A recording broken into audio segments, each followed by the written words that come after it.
Assalamualaikum warahmatullahi wabarakatuh. Saya Pandia Mardika Bimanyu dengan nomor induk mahasiswa 202307100064. Di sini saya akan sedikit merangkum penjelasan dari materi kuliah tentang kepemimpinan Khulafaur Rasyidin.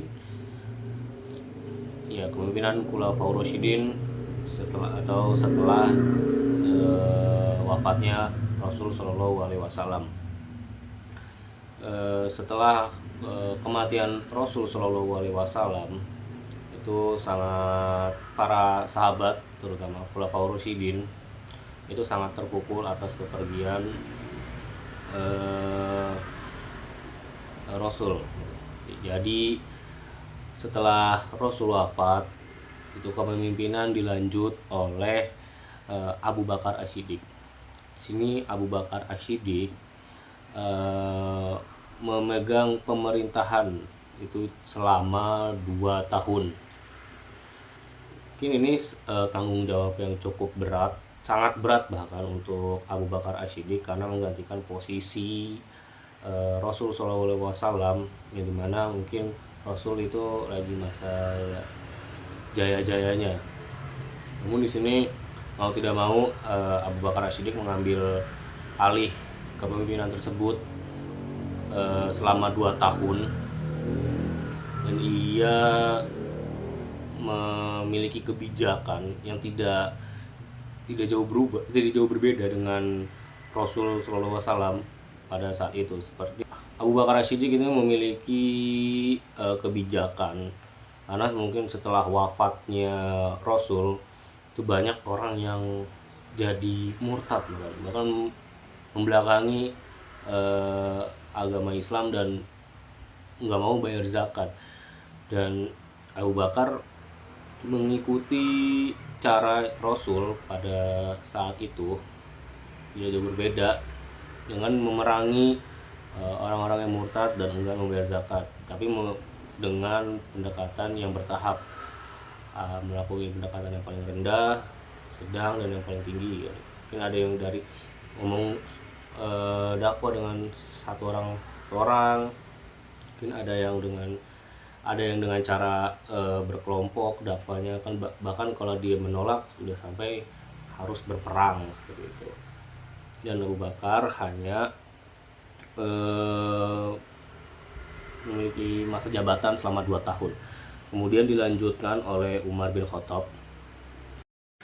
Setelah Abu Bakar menjadi pemimpin,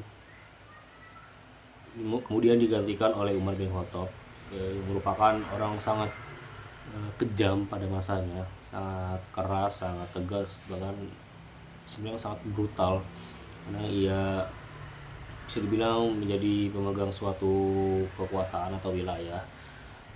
Namun ia menjadi sedikit mengendurkan emosinya ketika mendengar adiknya membacakan surat Toha. Jadi ia menjadi salah satu bagian dari Khulafaur Rasyidin itu, dan ia menjadi pemimpin setelah Abu Bakar turun, dan dia melanjutkan kepemimpinan tersebut. Dan adapun dia memiliki banyak kebijakan pada saat kepemimpinannya. Pertama, ia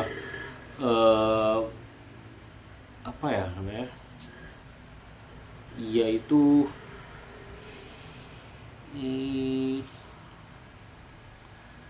sangat dermawan gitu. Mungkin ada satu kisah ketika ada salah satu pendeta ingin memberikan kunci kepada Umar bin Khattab. Ini ada satu pendeta memegang kunci namun ada satu pendeta yang memegang kunci kekuasaan sebuah negara. Kemudian Umar bin Khattab itu datang ke tempat tersebut, karena pendeta tersebut menantang, atau ia mungkin agak sedikit menantang, bahwasanya jika ada yang ingin mengambil kunci itu, maka datanglah kemari.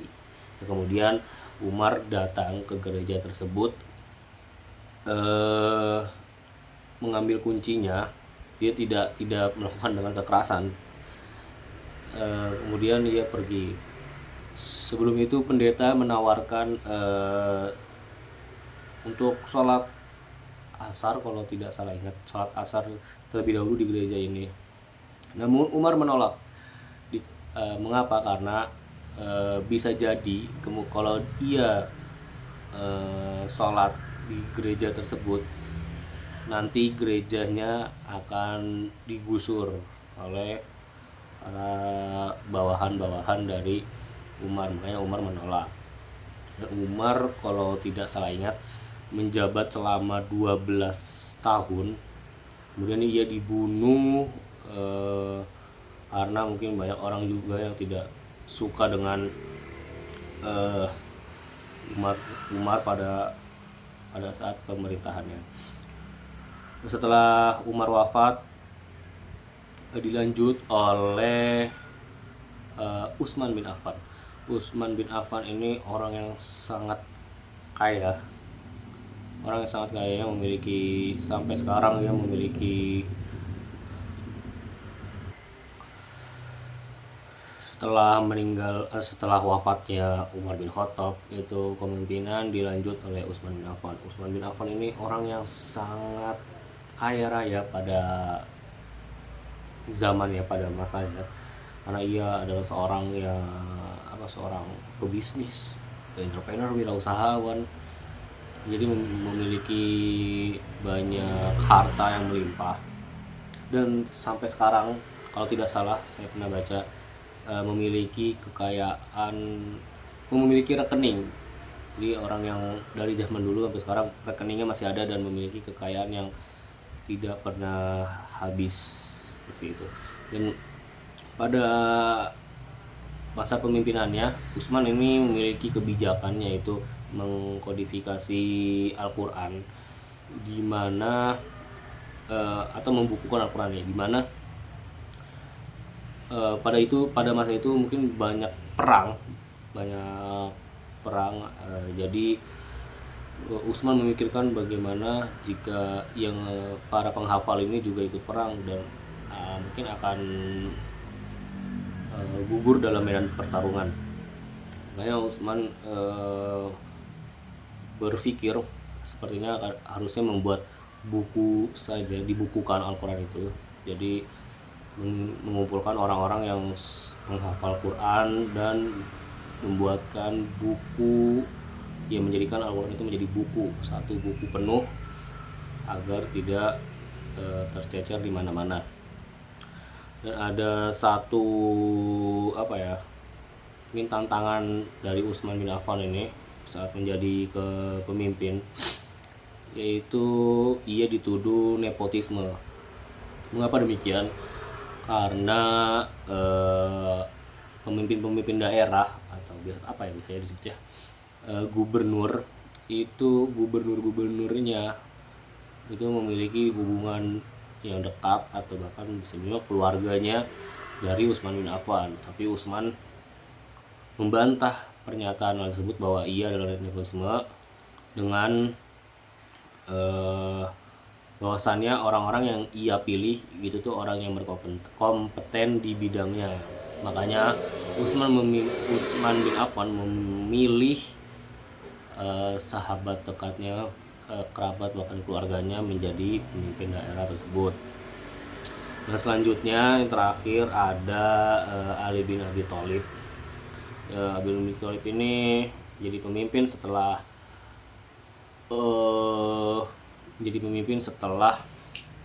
Utsman bin Affan, yang dimana ia memiliki kebijakan lebih mengedepankan sosial, lebih mengedepankan praktik-praktik sosial, dimana ia selalu mengedepankan musyawarah, selalu inginnya mengedepankan sosial dulu, kepentingan masyarakat itu apa, baru nanti kepentingan yang lain disusul, seperti itu. Sekian penjelasan dari saya, kurang lebihnya mohon maaf. Wassalamualaikum warahmatullahi wabarakatuh.